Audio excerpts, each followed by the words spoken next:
Welcome to Bean stuff.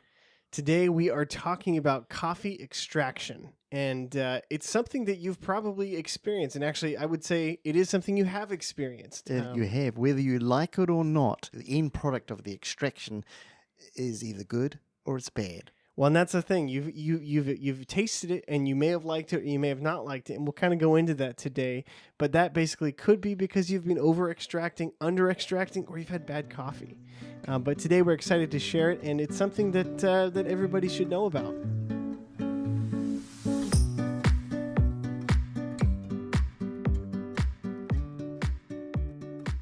To demystify the word in some senses for some people who may not have even heard of the concept of the extraction before, it is basically how much of the coffee, the bean we're talking about, are you getting in your cup? That's right. So how much, once that water's gone through, or well, we may talk about some other processes, but how much of that actual bean, the soluble from the bean, is in your cup? That's right. Which makes sense then in other podcasts we've had is if it's the bean going into the cup, therefore you want a fresh bean. You want a good quality bean. You don't want to grind it. You don't want to store it in certain ways because all that is going into your cup. So you want to look after that bean. Right. And it sounds like one of these large concepts that it sounds very complex, and it is. When we were talking about it even last week, I just about had my mind blown. But the whole concept is that you've used it every single day of your life that you've made a coffee. Whether or not you know it, you have extracted coffee, and you've been a part of the extraction process, Yes. whether you've done it well or not so well. And like you were saying, some of us may have gotten actually used to pour extraction. Right. I'm always interested in people who say, "Oh, I like this strong cup of tea." That's a cup of tea. I have a New Zealand accent. That would be strange if they were talking to you about coffee and you mentioned tea. Mind you, you can have extraction of tea as well, by the way, but a strong brew of coffee, and I taste it, what they're tasting if I get that opportunity, and it's not strength they're tasting bitterness, which is another, there's going to be two words you're going to hear today. It's bitterness and sourness. One question I had real quick. Would you consider extraction, or the rate of extraction, similar to potency? Potency, a little bit, yeah. Like you could almost say, the more extraction I have in my cup, the more potent it is? Yes, and that's that. They would call that, in coffee terms, they call it a concentration, and which is how much water or how many beans are in your coffee, and the strength and weakness of the coffee will come into play then. Right. There's another player.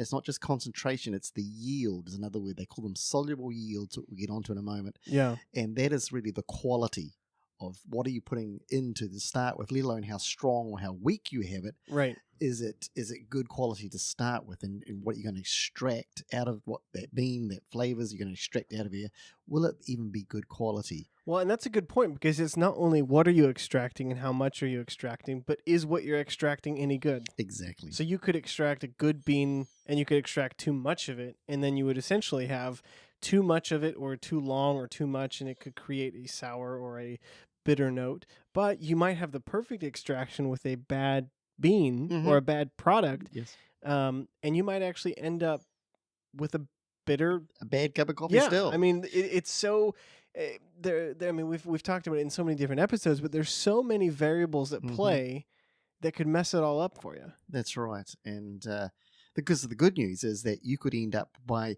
experimentation basically, and you're going to end up with a good cup of coffee. You can end up with even a better cup of coffee as you listen to some of these things. And I've got like 3 experiments you want to do at the end of this podcast to work out. A little bit of homework. A little bit of homework if you want to. And you'll get it in even, they call it the ideal cup, if there is such a thing out there. And we all have our own preferences. But you can do better. Yeah. I can do better. And I guess there's so many questions I have, but before we go too much further, I would just like to say how much I appreciate the extraction in the current cup of coffee that I'm sipping on. And do you know what it is, Reed? I've been asking him what countries is coffee from. He's given me 4, I believe, names of countries or coffee countries. I may have said several different coffees, which none of which were the actual bean. I said Ethiopia. No, this is well, I said Ethiopia, Brazil. I can't remember. But what kind of coffee are we We drinking? are drinking today. It's an old favorite of mine. It's Sumatra. Ooh, Hmm. my. And it is very good. Yep. So I already feel like we're talking from a pedestal of good extraction. It's done on French press, which is immersion, obviously. And the longer I've got a French press in front of me there, it still has coffee in it, actually. But if now we go to take some of that coffee, After it's been sitting for a while. sitting there for 10 minutes probably, and we're going to get what I was talking about before, and that is bitter coffee, because it's like over extracted. It's taken too many of those goodies out of the coffee bean. Well, my question here is before we even get to over extraction, how the heck does coffee get out of the bean? Or how does the bean get into my cup? What parts are falling into my cup? Is it, that's kind of the real question I have. And is it good or is it bad? That's right. It Like is. I don't think of whole pieces of bean in my coffee. No, that's right. You're correct. And unfortunate for some, fortunate for some others, it involves at this point some theory or some chemistry. I don't know if you like chemistry when you were younger or older. So is this time to buckle up? Buckle up, and we do need to do a little bit of chemistry, because when you make a cup of coffee, you are doing an experiment basically. You're getting hot water, and that's changing things up. You're grinding, that's changing things up. Right. And suddenly things happen, and you pour that water in, and it's like a big chemistry experiment happens. Well, it reminds me of back in chemistry, which I was not very good at, so I may have to have you take the lead on this. But we had an Alka-Seltzer tablet, and we had to see if it would dissolve faster if it was ground up or if it was whole. And it's, again, not necessarily identical to what we're doing today, but it's that kind of Same idea principle. of the extraction of the Alka-Seltzer, so how quickly does it get released into the water, is it faster when it's ground? And that's kind of, to me, makes me think of coarse ground coffee versus fine ground coffee versus, is it work faster in hotter water, colder water? Yep. But chemistry. So we got to get some serious thinking caps on. Yeah, there's some words that are going to come out, but don't worry about it. It's not that. Are they big words? Some of them, carbohydrates, the Maillard reaction. No, don't worry about them. Don't worry about it. But the bean itself, when you get a coffee, that we see the brown bean, before it's got brown and we've roasted it, it was a green bean, obviously. Green seed. Green seed, thank you.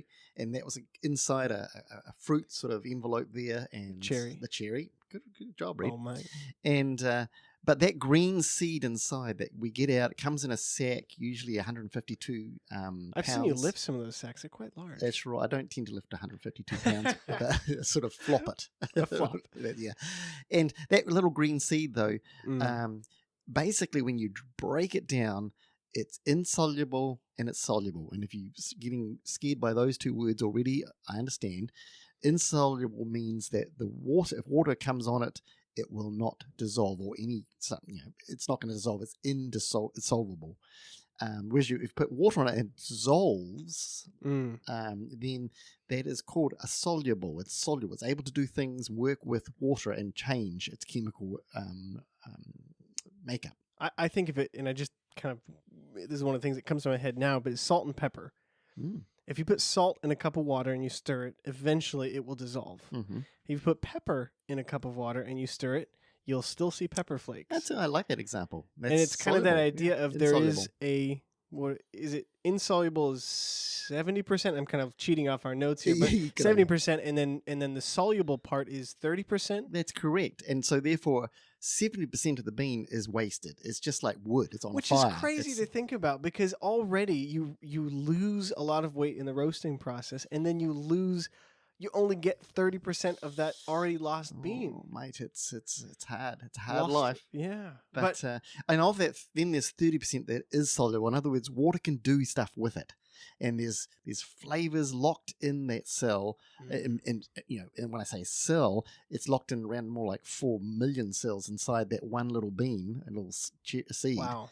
And of that 30%, actually 20% are sort of good, or good, I should say.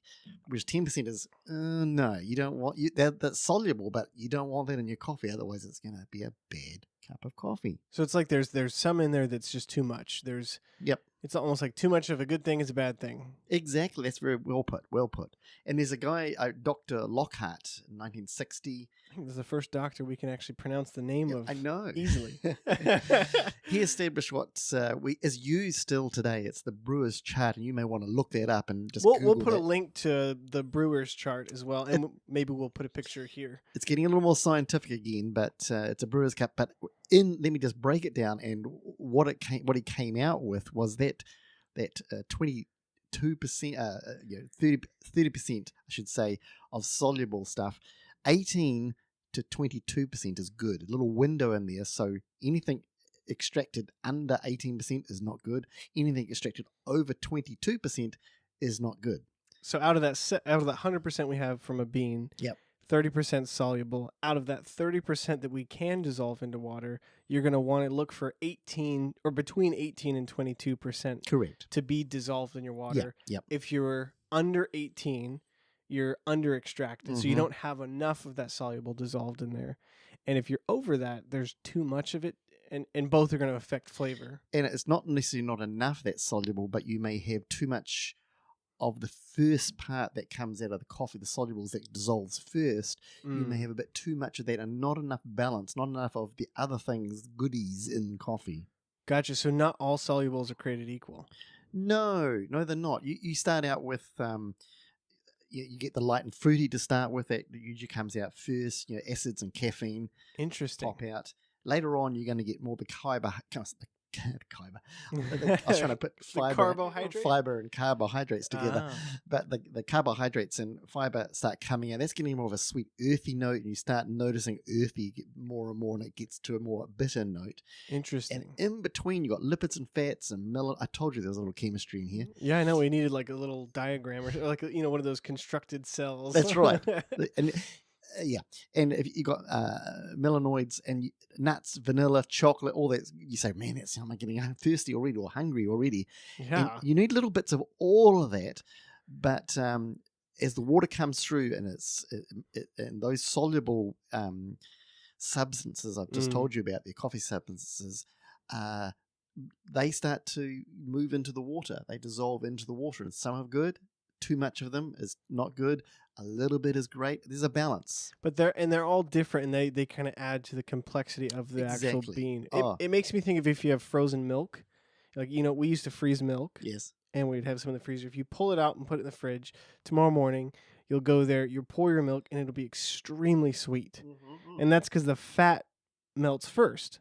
And so you have this very fatty, rich milk, but without the rest of the milk or the water or what, I don't know what is in the rest of milk, but basically without the rest of it, you run out of the other flavors to add to get back to what you would expect regular milk balance to look like, and so it can really mess with that. And so it's kind of like in coffee, if you don't have all parts extracted in the right manner, you may get an off balance taste to that coffee, at least different to what you were expecting. Which goes to show, when I made my mistake of talking about tea, you just talked about milk. It happens all around us. We're doing every day. We're exposed to extraction, over extraction, under extraction. We're exposed to it. Right, and it is everywhere you go. I think we were talking earlier. Restaurant coffee is typically going to be over extracted. And we'll talk. I might be jumping ahead. No, then. You're right. No, it's a good point, and there's a reason for that, which we're going to get to shortly, actually. And we may have said this, and I may just be missing the mark here. But what superhero equals water? Oh, what does that mean? We missed it right at the beginning, and I'm going to go right back to the beginning because I quite like this. It was a quote from Handground, an intuitive guide to coffee solubles, and I found this really, really helpful. And it says, the story we discover is one of an epic prison break where millions of good guys find freedom and the bad guys are left behind bars. And there's a superhero. And that superhero is water. Exactly. He's the one who, he's like got the keys and he unlocks the cell doors and everybody comes out. And when I say everybody comes out, and some are good guys and some are bad guys. Right. In this illustration. So you have to, it's kind of like that you have to stop at some point. Your extraction, letting those flavors out, and some of those flavors are things you don't want. You have to stop at some point. That's right. And I don't want to take that illustration too far, but Let's just stretch that out for the rest of the yeah, episode. yeah. And some of those bad guys get out and get into your coffee, and actually you find out they're not bad guys; they were quite good guys. There's this interesting mix here that goes on in coffee, and we have our own preferences that like a little more bitter or like a little more sour, but more probably like a little more strong or a little more weak. I don't think too many people like too much sour, too much bitter. If you like too much bitter, that tends to suggest to me that your taste buds are shot. Well, and I guess that makes me think. So let's say I grew up with terrible coffee. Mm-hmm. Fortunately, I didn't. But let's say I did. And let's say I get used to over extracted coffee. So I'm pulling so many of the solubles out, getting all the bad stuff. It's getting very bitter. Mm-hmm. Is it I guess it's possible for me to actually say I like bitter coffee. That's how I like You've got used to it. It's normal. So is there an objective? I guess the objective good coffee is at 18 to 22%. That's what they've found, and they say Lockhart found that. Then the Specialty Coffee Association checked on some of the science of that and found it was actually very correct. Yeah. And you go over that and it's just bad. And you go under it and it's just not nice. And we've got those 3 experiments in the end. If we get to those, it sort of gives you an option to try it and say, oh, I see now what you're talking about. And that's really the key here is you want to experiment and taste the real coffee, perhaps do some of these things we're going to talk to about, and find out, I now know. It's not just something we talk about now. So, that's why the French press, if I leave it all day, they get really excited. I've got this insulated cup, like a French press in it as well, and they push it down, and then they can have it the whole day. And I go, oh, no, you've got big over-extraction going to happen within about 20 minutes or probably less. And I think I mentioned, I may have brought my cup up on our very first episode about French press, but I bought this cup off Amazon, and I still think it's a cool idea. It doesn't really work, but it is a French press cup. So imagine just a single cup like we have, just a mug, and you have a French press that presses down in the center, and it's an insulated cup, so it stays nice and hot. It all sounds so good, doesn't it? Sounds not to me, but it does sound good. Well, here's the spoiler if it sounds good to anyone, is once I've made the French press, the grounds are stuck at the bottom. So if I start sipping my coffee, and it stays hotter, so there's heat that's continuing to extract coffee, which is not good. And the strength changing because you're getting less and less water. Right. So let's say, so you can make a good espresso in it, or sorry, a good French press. You can make a horrible espresso, but you can make a good French press. But literally the minute you pass 4 minutes or however long you're extracting, you are continuing to extract. So your first sip might be good, but the rest you have to, I end up having to pour it into a separate cup that's a good because idea. it's just, you can't have the ground sitting in there. So yeah, it's crazy. Which goes to say again that we've talked about in storing coffee there. Unfortunately, or fortunately, depends how you look at it, you cannot store coffee, whether in just roasted beans or actually once you've made the beverage of coffee. Right. It can't be stored. So my suggestion is make a little French press, enjoy that, and if you want some more, make another little French press. And it almost feels like there's I don't know, I'm not going to say this is a rule, but maybe an idea of coffee where you cannot store greatness. Yeah. Greatness has to be enjoyed and remade. Yep. Because it's really, for the present. You can't look back. You right. can't go in the future. It's right now. Well, and maybe I'm jumping the weeds here, but let's say I make a cup of coffee. Yes. And I pour it into my cup. No grounds in my cup at all. But it stays really hot for a long time. Or so, like you think of like the pots they have at like restaurants where it just sits on a burner the whole time. Yes. It's so hot in there. Is it still extracting the solubles from the solubles that are actually in the coffee there? Yep. And it's really, it's like if you actually had to put a microphone to it, you hear screaming going on there because there's a lot of bad things going on in that cup of coffee. And I look at 3 words, and one is grind, one is temperature, which is one of the 3 words, and I can't remember the third one top of my head, but temperature is one of those things that continues the experiment. It continues the chemical reaction. It continues stuff coming out, and basically the bean gets to a point where it says, I've got nothing more to give, so I'm just going to give you whatever I can find. Right, and I mean there's the chance you could have 18 to 22% extraction.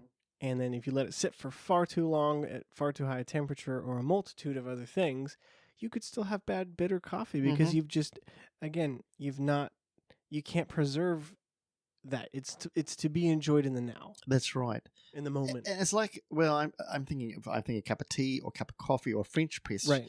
which is one of the experiments I keep talking about. We're already sort of talking about these experiments already. You We're may, really hyping them up quite a bit. yeah, They, really. I think with people going, oh, that's pretty basic stuff. yeah. Because what I'm saying is, you can do a French press and you can do it for 2 minutes rather than what. Is this the experiment? It's sort of the experiment. I'm going to say it is. Okay. It's if you do a French press at. Okay, the experiment is the French press. You can do it 2 minutes time. Uh-huh. You can do it at 4 minutes, or you can do it at 10 minutes. In other words, you can pour the hot water in, off boil, don't forget, Right. Right.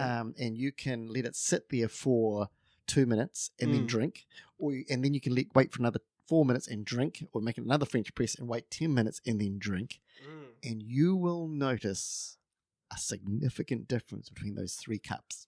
Well, and I think that's an awesome experiment. Number one, you have to have the extra coffee to do so. If you're on a limited coffee budget, maybe not the best experiment. But even if you could do 2 minutes, 4 minutes, 10 minutes, and then the next time you do it 3 minutes, 4 minutes, 6 minutes. Yeah. And Start start bringing tweaking those, it. yeah, start bringing them in and see if you can still tell the subtle differences. Now, at a certain point, you're probably gonna have to stop drinking coffee for the moment Yes. and have a rest or something. Let Oh, your heart calm down. Yeah. But it's an interesting thing to maybe start honing in that ability to taste the difference. Mhm, And I think practicing that's helpful for when you go out and have coffee. You'll be able to kind of taste it and say, hey, this tastes like my 4 minute or my 6 minute. mhm. And that can be a helpful way to If kind you of go know. out, it's probably going to taste like your 10, 20-minute one. Well, I went out recently for coffee for the first time in a while, and too long of a story for this episode, but maybe another episode. So But- that's one of the experiments you can do. And if you have a French press or an AeroPress, which you've been using recently, you're I enjoying have that. been really getting into the AeroPress Mhm. ever since I talked to Brandon Luthi, who was Oh, one of the episodes. I got really into the Mhm, AeroPress. Good. That's good. And those are all what we would call submerged type coffees, compared to a Chemex, which is not. The water goes in and it goes straight through. What is that called? Well, we call it typical pour over. Right. But it's not, water's not sitting there over the coffee grounds. It's Right. going through. It's a little Right. different. Therefore, you can't do something like the brew time because it just goes through.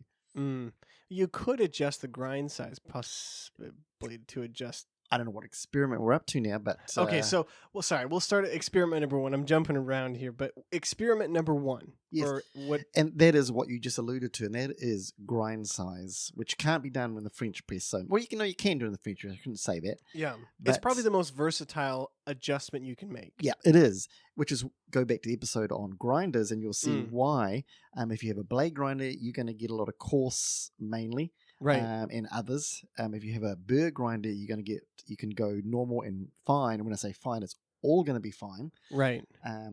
But here's the experiment: make 3 cups out of your Chemex or your cone, whatever you're using. Yeah. And but for one, got to do it 3 times. I'm sorry, you got to drink some coffee again. One, do coarse grind. Yeah. And make your Chemex. Mhm. Do one with normal grind, sort of a medium size, and Yeah. then do one with fine, which is going to take really a long time for the You're water gonna to get have to through. wait for exactly. It's if the water goes through. It might just plug up. That's right. But that grind size is going to change how fast the water goes through. Here's another little term that you know about. It's a surface area. You've got coarse, you've got little surface area. So water comes over. It's like sand and stones. It's like stones, and the water goes over and just goes around. The stones are big, and Right. it can get through very quickly. Not a problem. Whereas you've got sand, it's like bleh. It's just the water comes on the top, and Right. and you've got huge surface area now. Well, the way I think about it is whether or not you're wearing a wetsuit. And I'll explain it in this. Explain. So if I'm wearing a wetsuit or a bunch of clothes and I jump in the water, and I jump in a pool or I jump in a lake, I'm not instantly wet or cold. Mhm. If it's a really cold lake, let's pretend. Right. But if I have a wetsuit on, I jump in, it takes a second for it to get cold, and then I go, the water reaches my body. Mhm. If I jump in there buck naked, Ooh, yes. instantly cold. Mhm. And I think of that when I think of the bean, because if you have let's think of a large coarse ground coffee, it takes a while for the water to get through and extract everything from that bean. Whereas if it's a very thin, coarsely ground coffee, so there's nothing really protecting that centerpiece or anything Mhm. inside, the water can extract it extremely quickly. I don't know if that's a good analogy or not, but that's the way it kind of works in It's my yeah, head. if that works, go for it. And we're talking about here the size of the bean, and therefore you want consistent size, which is why you want a good grinder. Right. And even a hand grinder is better than perhaps a blade grinder in this point. Well, and not to jump into grinders, but with a hand or a blade grinder, you may get it fine, but it's going to be inconsistent, That's the big problem. and so your extraction is going to be pretty inconsistent as well. You're going to get bitter, sour, and normal, and all together. Right, which is not the combo you're looking for. It's probably not the combo you're looking for. We've also, the experiment number 2 was what we've talked about already, is brew time. Right. That's the 2-minute, 4-minute, 8-minute, or how many minutes you want to do, and taste. Mm. And then I always say at a cup, and I say, now think. Don't just gulp it down. Off you go. Just stop and think and write some words down that come to your mind. Describe it. Get someone else to drink it with you, and together you will help each other say, "Oh, that tastes. It does too." Right. Yeah. And I would say that's a key part to it, because if I take a sip of coffee, and I've done it a number of times, I can even sometimes have cupper's block, or where I can't think of a descriptive word for this, but if you take the time to slow down Yes. and really focus on it, you can start to be like, oh, this reminds me of this scent or this smell. And doing it with others is helpful too, because It does. they can prompt something and you go, oh, you're totally right. It does That's taste right. like dirt. Or it tastes like sweet. Yeah, it can be. It's good, and others is helpful for that. And experiment number 3, I was just going to quickly get onto that one, and that's temperature. And we sort of alluded to that before, but here you may need they call them variable kettles that you can set a temperature. It'll go and stop at that temperature as such. You can't go over boiling probably unless you climb a mountain, or I don't know what you do, go under the sea. But again, take 3 coffees, 3 cups, and you want one boiling at 210 Fahrenheit. This is. You want one boiling at 195. That's just off boil Fahrenheit. And thirdly, you want one, say, 180, a little lower, and there's Celsius equivalents from that. But as you taste those, you're going to get the colder one's probably going to have sour notes. The hot one's going to have bitter notes, and you will notice a difference. And guess what? You've started this journey that we've warned you about before. You're going to become a little nerdy, and you are thinking about stuff, and you've just started this coffee journey, and there's no going back. The minute you start questioning, you're down a path that leads a long way. Yep. One of the things I would say, maybe as a bonus experiment, is to make a single cup of coffee. Yes. Pour it, taste it immediately, wait 4 minutes, taste it again, wait 10 minutes, taste it again, wait 15 minutes, a total of 15 minutes, and taste it again. And I think where I get that from is like when I've gone to the cupping table and you cup everything, you go through everything, and you're all done. If you go back and taste that same coffee, you cannot take notes on it because it's a different coffee at that point. It totally changed. When we're cupping, we learn to take notes at 3 different temperatures. The start was hot, little, medium, and the cold one. And the cold one, particularly, what you're going to find flavor notes, but if there's any defects in the coffee, you will find them. Particularly, they will just stand out when it's cold. Interesting. Yeah. And so that might be an easy way to start, or to do that. You could do that at any point. You could almost do that with all the different experiments. Do that as well. Yes. I should explain some of the words. I haven't given any descriptive words, but they're under extracted one, which is before 18% of you got less. And it's a flavor that I said under extractor is sour. In other words, and it's hard to put in words. You really got to just do this and taste it. I mean, the best thing would be, say, eat some lemons and limes. Yeah. And you go, oh, and your face certainly goes a certain direction right away. That's probably sour. And are these all going to be pretty typical for most coffees? Yeah, if it's sour, it's sour. It's fair enough. It lacks depth. No coffee should taste sour. No. It's interesting, as I said, the bad guys get out as well. You want some of those bad guys actually in moderation with the good stuff, with the good guys, actually makes a really good cup of coffee. And then you've got preferences going on. As I say, you can get more the fruity notes compared to the more dark chocolatey notes, and you will like that.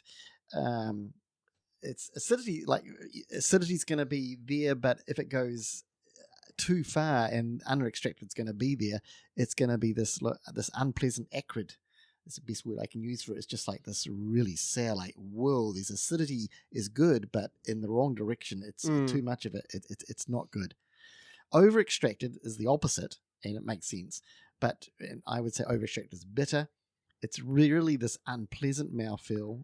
You feel dry, you feel thirsty, this disagreeable taste. The best word description of what it tastes like is like a very bitter dark chocolate. I would be willing to place this bet for Yes. real money. Yes. Go to your work, wherever you work. If they have coffee, and it's either in on a pot that stays hot all day, or if it's in a vacuum pot, with a little pump on top. Yes. Taste that coffee, and that is going to be over extracted coffee. You'll notice that because you're keeping heat inside of that container if it's the vacuum pot. So you're really doing an experiment with temperature at this point, right? And what you could do is if you see someone make a fresh pot, go straight taste away it instantly. It's probably already going to be over extracted due to the process and how long the water takes, how hot the water is. Yes. I mean, you could nerd out even at work, but then taste it 15 minutes because it's still going to be hot that whole time. So if you taste it, that heat. It's still just extracting. I used to do it when I was younger. I didn't realize what I was doing when I went to somewhere like a McDonald's or something and had a coffee. Didn't know about coffee so much then. But what I did know was that if I saw the coffee was really low, I would wait till 2 more customers go by and they'd make a fresh pot. That's a good thing. Yeah, best of a bad world, but that's what what should I do? Another example would be, sometimes I think of music in terms of in your car radio or stereo, you'd have a treble and a bass knob. The treble is sort of like the under extracted. It's sort of like these high notes that is sourness, and the bass, just using the bass note is like too much bass, and you've got over extracted. It's like, whoa. Right. And yet you need that full range of frequencies and sound to get the full notes. Yes. Wow, I'm looking at notes here. Like we haven't even touched on. I was looking forward to TDS. Well, one thing I was going to say, TDS and the other one, what was it? It was called the yields. Yields, the soluble yields. Yes. Could you give us a 1-liner for that or a 10-liner? The what a yield is. What is a soluble yield? I know we kind of touched on it briefly at the very beginning. That's the percentages we were talking about of how many good things get into the coffee. Okay. So that's the 22 to 8 or 18 to 22. And you want 18% into 22% to get in your coffee. So soluble yield is like how much do you harvest of that 30%? Right. It's the good and bad guys, and you want the ideal sort of cup of coffee. So you're going to get the guys you want in your coffee, or the girls. Gotcha. And we have a lot of really good photos that we have taken from various places that we will. Well, mainly I took it from that one I was saying at the beginning, is at Hang Ground. It was really good. Yeah, I'll put a link to that so you guys can take a look at that as well. Because it's really it's helpful to have a visual aspect. Oh, very much so. This is a hard one to do because it's not so visual. And TDS. That's Tell me more. As I was saying, it was the concentration or the quantity, I should say, of the coffee. So you can have weak, and there's percentages too of 1.15 to 1.35 percentage, and that's on that chart I was talking about right at the beginning from Dr. Lockhart. And does TDS stand for total dissolved solubles? You're right, I didn't say that. Total dissolved solids, which makes sense in terms of as the water goes through, it has little specks of the total solid it's got through, and you have these wonderful machines called refractometers. I was wondering if we're going to bring those up. I'm not going too far with the refractometer, but it is a little machine that costs, or a little gadget that actually is very expensive, $300-400 or more, $800, and you put a drop of coffee on like a real scientist would do, and it gives you a TDS reading, this less than 1.15 or more than 1.35, and that tells you weakness, ideal, or strong, and you may have a preference in there, but if it's long as it's within 1.15 and 1.35, it's going to be pretty good. It's going to be strong or weak. Wow. And total dissolved solids is basically that 18 to 22% is in the coffee. Yes. And how much of that 18 to 22% is completely dissolved versus how much of it is still a particle? Is that that's right. Yes, that makes sense. So it's like putting the right amount of salt in your water and stirring it up, but you still have some left at the bottom, and it's how much is left in the bottom, kind of an idea. Sort of, there's that idea, and there's these specs that are running around in there, and it's because it's called a refractometer. It's like looking at fish on a lake, and you look down and you see the fish. And if you want that fish, you want to spear that fish, for instance, you don't aim at what you're looking at. You go down. It's been refracted. I'm getting a little nerded out here. Sorry. Getting excited. Yeah, I am. But you can get one of those if you want to go. I say, if you want to go really advanced, you want to look at TDS and TDS refractometers and how all that works. It's quite a in-depth sort of thing. I found the other day, something a little more simple, and it's sort of the same thing we're doing. It was called Angel's Cup Coffee. It's more the beginner style, and it helps you start thinking about concentrations of bitter and strong and sweet. It was sort of helpful. I thought it's fairly simplistic, but it was good, and it starts you on the track of that brewer's chart without even realizing it. You're sort of putting a dot somewhere in there. And it's interesting in that brewer's chart, you've got windows in there. You've got the American window, and it's sort of somewhere in that 18 to 20%, but it could be weaker or stronger. Interesting. And you go to Europe and it goes stronger again. So the window doesn't shift sideways. It doesn't get out of the 18 to 22%, but it goes up and down in terms of total dissolved solids. And you've got different markets out there, different populations that like a different preference. And that's fine. Yeah. That's interesting. Yeah. And I guess as we wrap up today, some of the things in conclusion is take your time. Yep. Taste the coffee. It's good to know the information, but tasting is also crucial. Yep. Now I'm sorry I've spoilt you, but next time you sip you that wonderful coffee, you're going, it's sour. It's like lemons and limes. Or it could be bitter. Well, and it's stale, or it could be just weird. Something's not right. Some defects in it that could should be not coffee. be. It could be it may not be coffee. And I think that those are some big things. And I think when you actually take the time and you focus on it and you stop just guzzling the coffee, you unfortunately start to begin the process of being completely ruined. It's a wonderful process. It's wonderful, and you get very snooty. You do. But and I often think it's not wasting coffee. Gulping coffee is wasting coffee and no attention to the flavor. But if you experiment with that coffee and actually do some of those things of what are the things we've been talking about, it's probably the best possible use for those beans. Well, and you think about how much work has gone into into the coffee before you get it. If I was a farmer, I would want people to taste my coffee in the best way it could taste. Exactly. I'd want the best representation of my coffee. So I think experiment. Yep. And you will only either stay where you are or find something better and find a better version of what you like, and then you'll be able to do that and replicate that. Then you'll start getting others involved, and you'll ruin them as well because they had a wonderful ritual with their coffee in the morning, and now it's just not the same anymore. Right, they'll come over and then have a coffee with you. Next morning they'll have coffee by themselves and go, "What am I doing? I'm going back to my friend's place." Yeah.